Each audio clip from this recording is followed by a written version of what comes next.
네, 안녕하세요. 여러분들의 구독과 좋아요로 이 채널이 유지되고 있습니다. 네, 항상 구독자님, 멤버십 회원님들에게 감사하다라고 말씀을 드리면서 이번 내용은 MSTR에 있는 위치도 상당히 중요하다라는 편을 한번 만들어 보았습니다. 같이 한번 보도록 하시죠.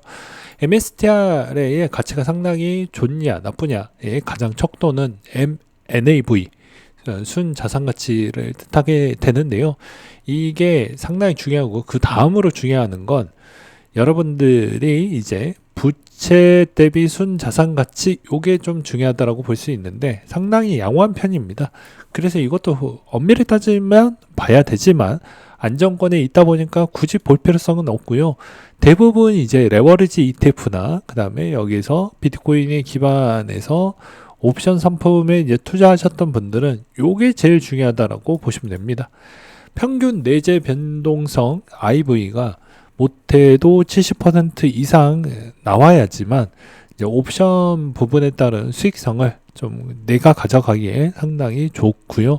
변동성도 30일 기준점에서도 50% 정도 선이면 좀 많이 둔화가 되었다고 볼 수가 있게 되겠습니다. 그래서 내재 변동성과 거래량 추이가 동반이 나와야 옵션 수익률이 커지기 때문에 이 점도 참고하시길 바라겠습니다. 그러면 이번 형태에서 MSTR에 있는 가격 추이를 좀 본다라고 하면요. MSTR의 가격 추이가 최근 동향이 어떻습니까? 이번에 이제 엄밀히 따지면 20% 조정이 나오고 8월달에 9월달에도 대략 10% 조정, 총 30% 조정이 나왔습니다. 그래서 이제 비슷한 MSTU도 거의 말도 안 되게 많이 빠진 형태를 볼 수가 있습니다. 어마무지하게 빠졌어요. 그래서 실질적으로 그러면 BITU나 이런 쪽도 어떨까요? 동만 좀 약세를 보여주었다라고 볼 수 있습니다.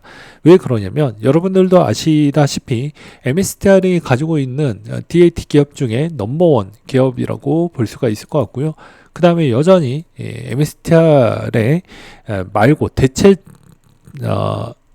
대체제 기반의 DAT 기업들이 좀 보여야 되는데 그게 무지막지하게 사줄 수 있을 만한 쪽의 수급자가 두 곳밖에 보여지지 않는다라는 점이 좀 흠이라고 볼 수 있습니다. 무슨 말이냐면 실질적으로 비트코인을 갖고 있는 게 63만 개고요. 그 다음부터 2등과 1등 차이가 너무 갭이 많이 벌어졌다라는 것입니다. 그래서 여기에서 의미 있게 매입을 해줄 수 있는 촉도가 잘 보여주지 않고, 그래서 제가 저번에도 첫 번째 수급자 ETF와 두 번째 수급자는 그냥 MSTR 이걸로 끝난다 라고 이야기를 했던 이유가 그런 것입니다. 근데 실질적으로 제가 저번에도 이야기를 했듯이 어차피 얘네들도 올해 목표량이 정해져 있어요. KPI가 정해져 있단 말이에요. 근데 4분기에 갈수록 제가 뭐라고 했습니까? 이미 이것도 분석을 통해 가지고도 이야기를 했지만 좀 적게 살 것이다 라고 이야기를 했는데 지금까지도 점점점 적게 사고 있는 실정이라고 볼 수가 있겠죠. 그래서 제가 갸우뚱했다 라고도 미리 넌지도 많이 드리기도 했습니다. 사람들은 그때 꼭 지나가 봐야지만 안다라고 볼 수 있겠지만 실질적으로 저 같은 경우에는 이미 포지션이 없는 상태이기도 하지만 포지션과 관계없이 아주 객관적으로 좀 보려고 계속해서 여러분들에게 정보를 공유를 해드리고 있는 실정이라고 볼 수가 있을 것 같습니다. 그러면 여기서도 이제 주체가 뭐 20 캐피탈이나 지금 알트5나 나머지 쪽에서에 따른 움직임이 좀 잘 나와주던지 아니면 이제 여러분들이 잘 모르시는 코인 쪽의 대출 플랫폼 회사들이 상장을 좀 많이 했어요. 그러면 얘네들이 좀 성과가 좋아서 좀 올라가고 있는 모습을 보여주던지 그런 주식들이 좀 올라가 주던지 그래야 되는데 지금 그런 모습이 보여주지 않고 있는 실정이다 라고 볼 수가 있을 것 같습니다. 이런 점이 좀 아쉽다 라고 볼 수가 있을 것 같고요. 최근 동향에서도 이제 스트레티지 부사장이 비트코인 급락 직전에 자사주 360만 달러 정도를 매도를 했다라고 나왔습니다. 출처는 연합 인포맥스에서 나왔고요. 9월 18일 직원의 스톡옵션 행사로 이제 매입했던 걸 지금 이제 팔았다라고 보시면 될 것 같습니다. 이 물량도 좀 영향이 많이 커서 한번 확인을 해 보았거든요. 확인을 해 보면 그렇게 또 많이 나왔다라고 보기에는 어렵지만, 그래도 이제 시기가 좀 안 좋았었을 때, 나오다 보니까 이런 점은 좀 눈에 거슬리더라 정도로 말씀을 드릴 수가 있을 것 같습니다. 그래서 355만 7,890달러 정도가 나왔다. 이제 거래 주식 수는 대략 1만 개 정도라고 보시면 될 것 같습니다. 그리고 이제 CFO도 8월 달에 좀 던졌고요. 근데 제일 많이 던졌을 때가 23년도 기반 추이인 것 같은데, 23년도 기반 추이에서도 이제 보게 되면은 많이 던졌을 때, 이제 코인의 직결성으로 봤을 때 23년도가 이 9월 달에 이때였거든요. 좀 많이 떨어졌다라고 볼 수 있습니다. 그쵸? 23년도. 네, 23년도 9월. 예. 요때거든요, 요때. 네, 요때인데, 이때도 좀 많이 빠졌습니다. 그쵸? 그렇기 때문에 엄밀히 따지면, 이 구간대에서도 많이 던지다 보니까 MSTR 본 주식도 안 갔을 때 여전히 비트코인도 여전히 힘을 못 쓰는 그런 형태다. 그리고 지금 구간대는 추석 전후 단계에 이제 임박하는 단계이다 보니까 웬만하면 포지션을 잡는 게 좀 그렇다라고 저는 계속 말씀을 드렸습니다. 왜냐하면 어차피 상승하는 패턴이 계속해서 잘 나와주면 상관없는데, 여기서 이제 힘이 좀 많이 빠졌기 때문에 추석 이제 들어가는 임박 단계의 시점으로 가게 되면 반성이 잘 안 나옵니다. 그럼 추석 이후에 좀 볼 필요성이 있거든요. 그리고 이제 이 구간에서도 제가 저번에 이야기했듯이 최소 못해도 이 강세를 그대로 유지를 한다라고 하면 못해도 1억 5,500만 원 구간대는 계속 유지를 하면서 가야 됩니다. 그러니까 가격대가 얼마 안 나왔죠. 못해도 1억 5천에서 1억 5,500 구간대는 잘 버텨주어야지 이 힘을 받고 계속 힘을 내면서 갈 수가 있게 되는 것입니다. 그러면 이번 10월달 추이에서도 힘이 만약에 강세가 나온다고 하면 더 올라가긴 할 것인데, 이 구간이 이제 엄밀히 따지면은 10월달 구간 추이가 이제 이 가격의 방어선 구간을 잘 견뎌낼 것이냐가 중요할 것이고요. 그리고 이제 10월달 이 구간에서도 마찬가지로 가격을 잘 방어를 했다라고 하면 11월 달부터는 가격이 무조건 올라가야 됩니다. 그렇지 않으면 좀 더 내려갈 가능성이 점점점 높아진다. 왜냐면 여러분들도 아시겠지만 비트코인이 이때까지의 비슷한 동향 추이를 좀 나왔던 추이를 여러분들은 좀 아실 필요성이 있습니다. 무슨 말이냐면, 마스터 플랜 기준에서도 항상 올라갈 때 기울기의 가속도가 미친 듯이 올라갔습니다. 그쵸?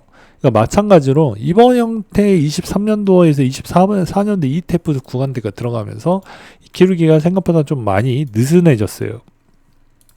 이 말의 의미는 사람들이 이때까지 폭풍적으로 성장을 하다 보니까 오히려 이 구간에서도 한 번 더 나오지 않겠냐라는 기대감도 있지만, 반면으로는 오히려 이 기울기 패턴이 점점점 낮아지고 있잖아요. 그렇다 보니까 아무래도 여기에서 더 돌파 못하면 이제 좀 더 내려가지 않겠냐라는 주장도 많이 실리고 있는 실정입니다. 그래서 결과론적으로는 이 기간적 추이가 제가 보기에는 못해도 맥스가 한 1500일 정도를 맥스로 잡고 본다라고 하면 1월달 정도 되거든요. 이 가격에 있는 추이가 못해도 힘을 못 쓴다라고 해도 장기 횡보를 보여준다라고 하더라도 26년도 1월 중간 이전에 폭발적 성장을 한 번을 더 보여주어야지 이제 새로운 패턴 전환 시점이라고 볼 수가 있는 것이고요. 그렇지 못했을 경우에는 오히려 힘이 좀 많이 빠져나가는 추이로 갈 확률이 매우 높다 라고 저는 보고 있는 실정입니다. 그래서 웬만하면 지금 구간에서는 포지션을 가져가는 게 그렇게 의미가 있는 구간이라고 저는 생각이 들지 않고, 이번에도 이제 마찬가지로 로빈후드, 코인베이스, 서클, 라이엇, 마이크로 스트래티지 다 조정이 나왔습니다. 왜냐? 제가 눈에 이야기를 했죠. 주식에서 가지고 왔던 돈이 코인 쪽으로 자금이 들어오고 있는 시장인데, 주식 시장이 자체가 안 좋아지면 ATM을 찍어낸다고 해도 본 주식의 현재 가치가 녹아버리기 때문에 ATM을 원래 2배를 뽑아낼 수 있는 자금이 희석이 되어 버린다는 거예요. 더 쉽게 이야기하면 원래 얘가 10,000원짜리였다라고, 아니 1,000원짜리였다라고 칩시다. 앞으로 발행을 해서 1,000원을 더 만들어낼 수 있다고 하는데 A가 주가가 녹아서 800원짜리로 됐단 말이죠. 그러면 A 가치도 찍어내봐야 800원밖에 못 찍어낸다라는 것입니다. 그러면 실질적으로 그 돈 가지고 계속 재투자를 하게 될 것인데 당연히 안 좋겠죠. 그걸 제가 지적을 하기도 했었고, 그 다음에 마찬가지로 DAT 기업들의 이더리움이 계속 이제 4분기에도 민그적 거래 확률이 매우 높다라고도 이야기를 했던 이유가 둘 다 계속 잘 사주긴 하더라도 제가 뭐라고 했습니까? 유증도 하고 발표를 하기도 했지만 결과론적으로는 비트마인하고 샤프링크에 있는 위치를 한번 보세요. 물론 손익계산서는 플러스이지만 이제 거의 이제 맥스에 다다랐기 때문에 그렇게 많이 사주지는 않을 거라는 겁니다. 과거 대비보다는. 비트마인 같은 경우에는 오히려 좀 여유도가 있어서 비트마인을 좀 많이 긁을 수는 있어요. 근데 샤프링크는 비트마인하고 대적적 관계로 보여졌지만 목표량 추이를 따로 잡고 있기 때문에 그렇게 막 무리하게 사지 않을 것 같다라는 생각이 많이 요즘에 들고 있는 실정입니다. 그래서 이런 종합적인 추이를 좀 보시면서 또 투자를 하시는 게 맞지 않을까 싶고요. 그 다음으로 이제 하나 더 말씀을 드린다고 하면 여전히 이제 도미넌스 부분에 있는 구간에서도 제가 이야기를 했듯이 이번 구간에서 여전히 조금씩 반등의 여지가 나왔는데 반등이 이제 나와 줌으로써 이 반등이 어디까지 이제 흘러갈 거냐가 관건이 된다라고도 말씀을 드릴 수가 있을 것 같습니다. 물론 이제 통상적으로 이번에 이 정도 이게 이제 월봉 차트인데 이 정도 월간에서 반등이 나오게 되면요 어떻게 나오냐면 유형 패턴을 이야기를 하는 거예요. 대부분 잘 보셨던 분들은 아마 아시겠지만 통상 이제 1개월, 2개월 연속으로 올라갈 수 있는 가능성이 존재합니다. 근데 이제 과거는 이제 변동성이 워낙 컸지만 이제는 이 움직이는 도미넌스 상승 곡선은 그렇게 크지는 않을 것 같다라고 저는 생각을 해요. 반면에 만약에 곧바로 내려간다라고 하더라도 내려가는 폭 자체가 이제 어떻게 되냐면 이렇게 좀 짧게 나온다. 짧게 나오는 형태로 나올 수가 있다. 그게 이제 아마 도미넌스가 움직일 수 있을 만한 마지막 변동성 정도의 구간이지 않겠냐. 만약에 여기서 이제 10월 달에 ETF 부분이 다시 한 번 더 좀 연기가 되던지 아니면 여기서도 이제 추가적으로 10월 달에 이더리움의 물량과 그리고 12월 정도 때에 나오는 비트코인의 또 추가 소프트 포크 부분에 따른 여러 가지 문제점 부분이 어느 정도에서 좀 이해관계가 매끄럽게 잘 나갈 것인지 아닐 것인지에 따라서 추가 매도 물량은 계속 지속적으로 나올 확률은 좀 높다라고 볼 수가 있을 것 같습니다. 그래서 결과는 계속 이야기를 했지만 지수가 좋아야 자금을 땡길 수 있고 그렇지 않을 경우에는 여전히 불확실성을 계속 가져가면서 갈 수밖에 없다라고 말씀을 드릴 수가 있을 것 같네요.